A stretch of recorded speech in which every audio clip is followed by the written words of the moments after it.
This is this is very deep. When I thought about this verse earlier, I begin to ask my God. I said, when where would this one lead us to in this time and in this season? Where will it lead us to? Then we look at the time when Moses was the leader of the Israelites. Yeah. Okay. We look at Moses as the leader of the Israelites. What characterized that period? The reign of God. Mm. Okay. Because what happens is that there is a direct channel from God to the people. There is a direct channel from God to the people. Well, yeah. But anytime the Israelite begins to rebel against God, then there is trouble. Yeah, bad things happen to them. Okay. Yeah. So now they decided to choose a king for themselves. And Samuel, that was when they now moved from the period of God's rulership to the period of kings. Kingship, yeah. Okay. And what happened during that period? What happened?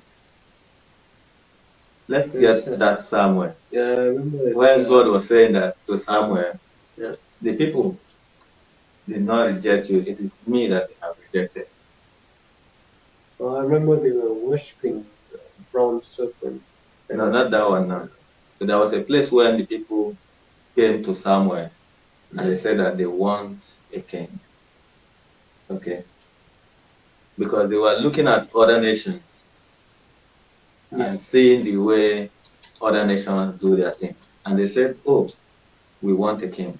And Samuel said to God, see what these people are doing. And God said, it is not you that they have rejected. It is me that they rejected. So you will see what's happening there. So that will guide us a bit. Yeah. So Verse 1. yeah.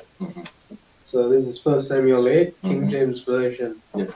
And it came to pass when Samuel was old that he made his sons judges over Israel. Okay. Now the name of his firstborn was Joel. And the name That's of verse 2. yeah. Yeah. And the name of his second, Abiah. They were judges in Beersheba. Okay.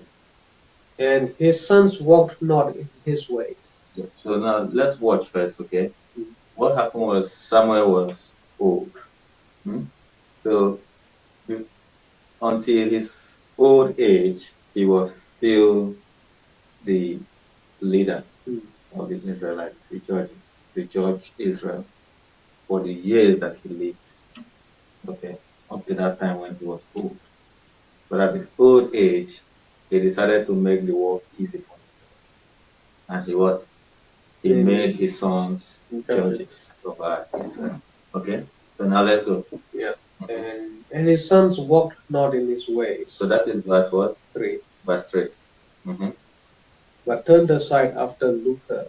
So these sons that were made judges decided not to walk in his ways.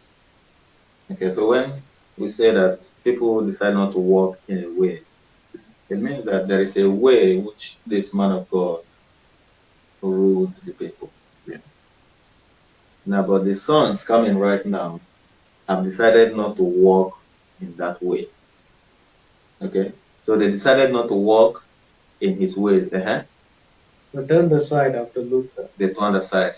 Okay. And took bribes. Then perverted judgment. So they began to take bribes and they begin to pervert judgment.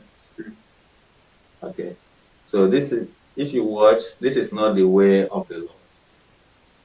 You know, so many countries, for those who are watching us right now, you begin to look very carefully in your system, the system of government.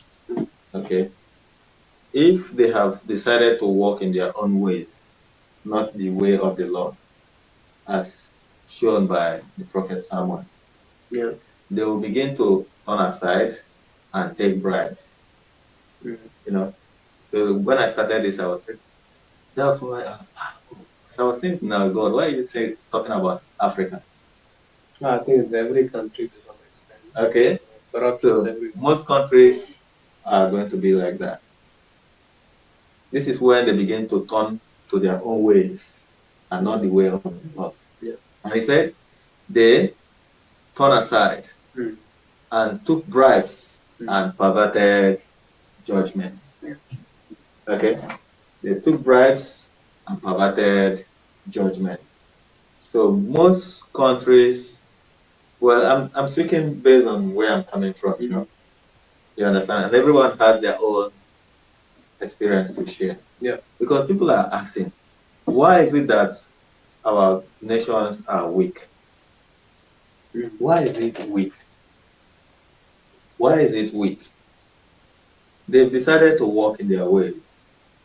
The people who have been made judges over everyone have decided to turn aside and they take bribes and they pervert judgment. They take bribes. I don't know how to explain taking bribes anymore, but you understand what I'm saying. Yeah? They took bribes and perverted judgment. You also understand what it means to pervert judgment. So when something is right, you decide to go in the way that is not right because something is influencing your judgment right now. Yeah. Okay. So if person take bribes, it means that person is not going to give the right thing. He will be influenced by the bribe that they have taken. The bribe can be from other nations, you know, to you who is a government official, you know.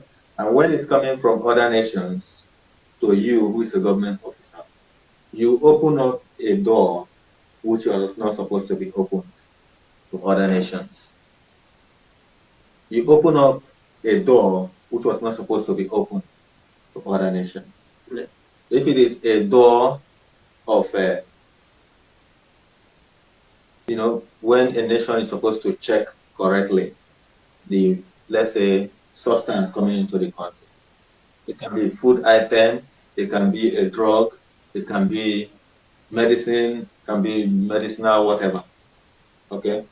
Now, if that nation has people who are supposed to man that post and check correctly that everything is right, once they begin to receive bribe, what will happen to their judgment? Their judgment will be perverted. Yeah.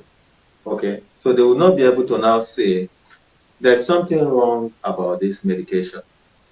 There's something wrong about this crop. There's something wrong about this machine.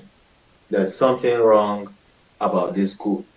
There's something wrong about this service that you want to bring. Okay? So they are now influenced by the bribe that they have taken. If our people would listen to this, we will see how things become bad for us. Okay?